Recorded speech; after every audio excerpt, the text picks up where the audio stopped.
Welcome back, Dynamic Gang. So this video is kind of like I don't like getting political. I don't like touching on certain subjects, and I'm not going to say much on this one, but I'm just going to show you I'm just going to share my view, just because I had this conversation today. Because I was listening to the old school hip hop, and I do that a lot when I go into work, especially in the morning because nobody's there really. And then when people start coming in, that's when I shut it off. But today they caught me listening to like the hip hop. So the one guy came over, a color fellow. I don't even really know his name. I think he's like a temp agency and whatnot.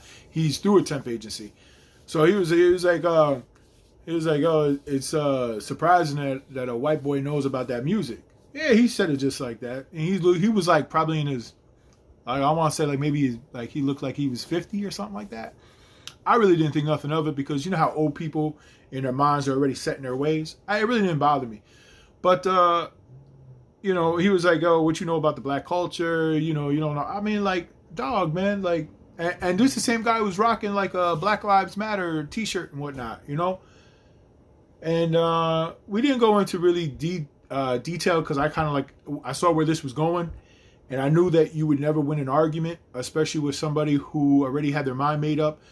And you can't really talk to somebody whose mind's already set. But he mentioned something about like, you know, white privilege and whatnot. And man, I must have missed where I signed up for that because I don't have white privilege. I think more aligns like people of different backgrounds, people of color that try to single out like white people in general. Like you try to put like white people on this category that we all have this privilege, right? And I must have missed the bus because I never got on it. I never got it.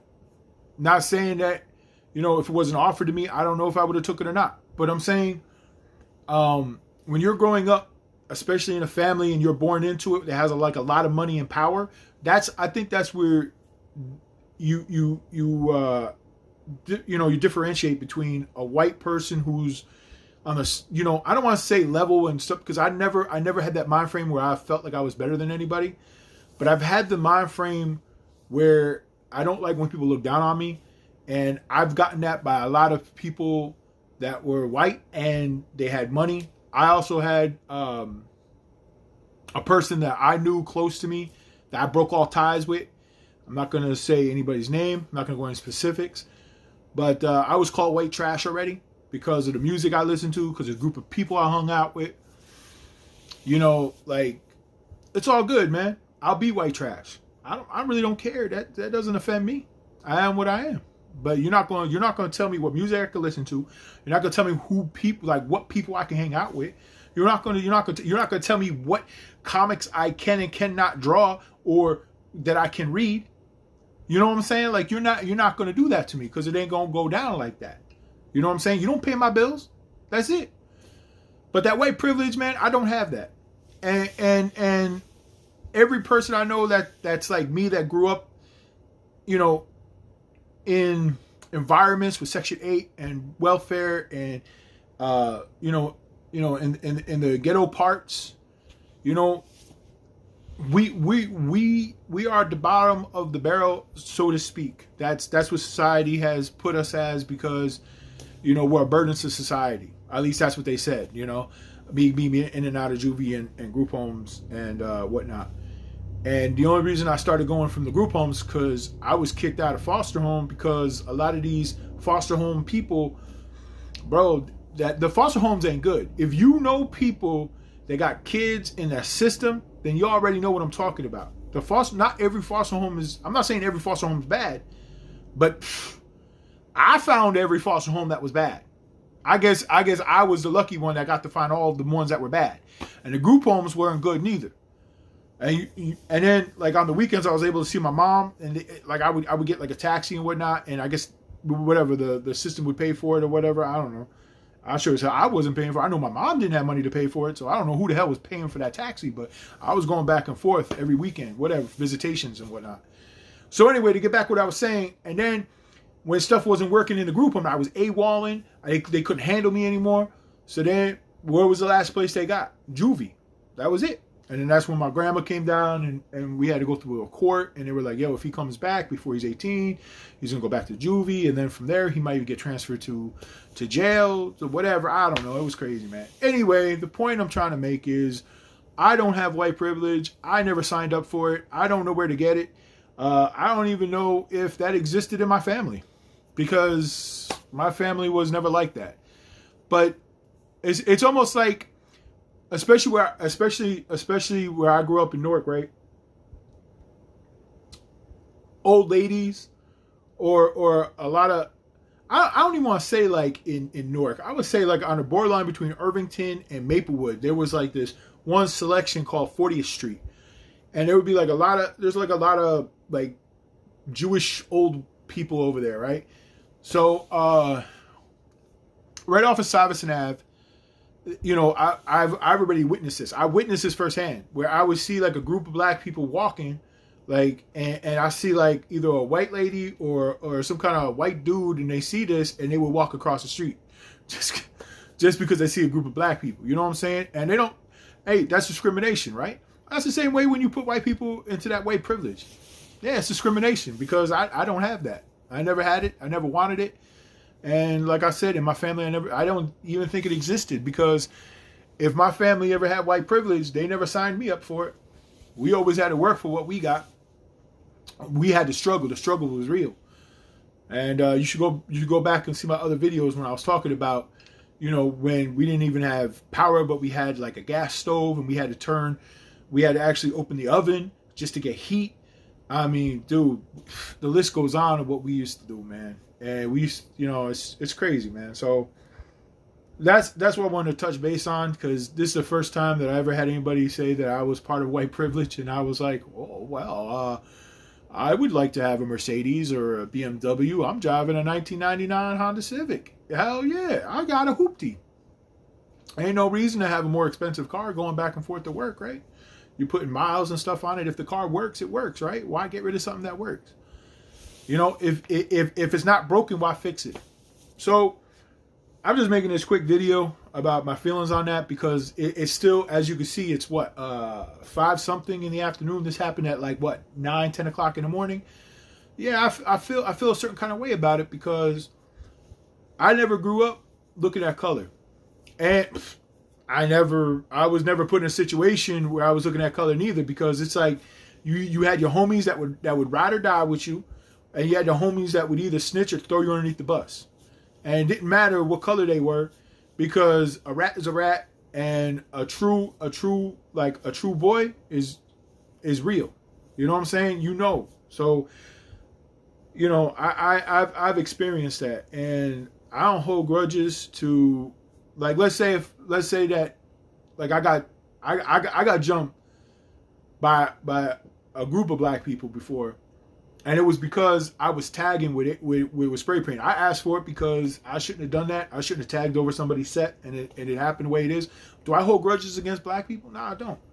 I don't, because that was the kind of lifestyle I was in. And that was the kind of, I don't judge somebody of the merit of their melatonin of their skin, or the melon of their skin, melatonin. The melon of their skin, man. Like, evil comes in all shades, bro. It doesn't, it's not, you know what I'm saying? Hey, yo, the one thing that I did today that the guy was laughing about, and I'm gonna leave you with this. I said, yo, how you gonna talk to me when I'm like, I got part black in me? And he was like, what you mean? He's like, when I close my eyes, I see nothing, man. I'm black, you know? And the guy starts laughing, you know? He's like, oh, this guy got jokes. So that was the last thing I said to the guy, because I try to keep it as nice as it is. But listen, man, we all one human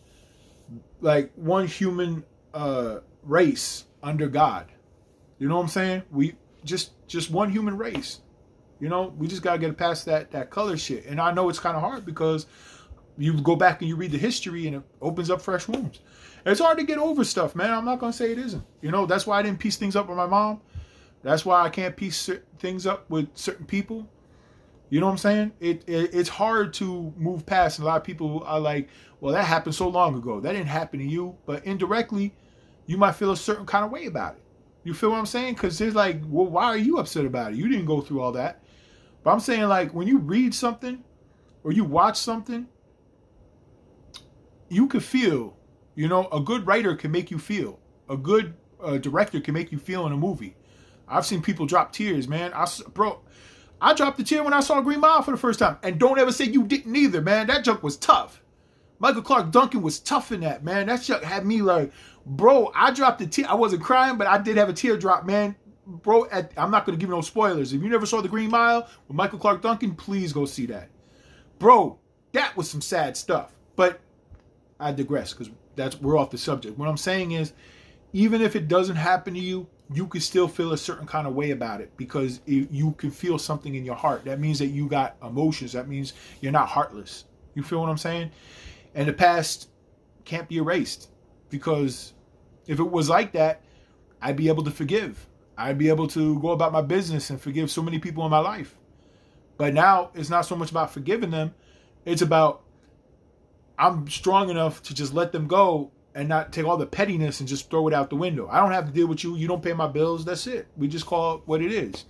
You know, at one time in our life, we used to be close. You know what I'm saying? But it is what it is, you know? But again, I just want to make this quick video about white privilege. And I think that's more, I think white privilege should be talked to more about the people that are born into power and not the people that aren't born with money, because people that struggle and make a lot of money, like look at all the rappers like Nas, Jay-Z, you know, they didn't have money, right? They didn't have money. They was on the streets. It was hustling. And then they started investing. They started getting smart. They started getting more bread and more money. They weren't born into that money, but they got money now.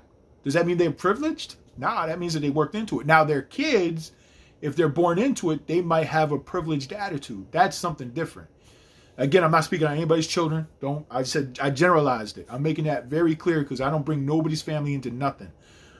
But I will say that people that are born into without a struggle are more likely not to understand how it was, you know, and have a certain kind of survival instinct. You know what I'm saying?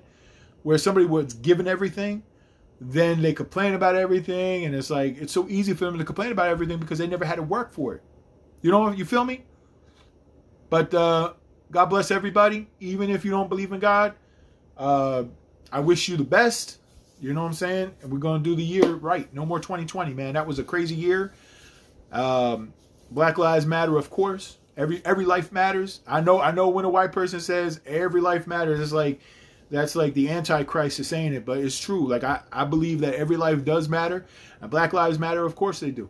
And nobody should ever debate that.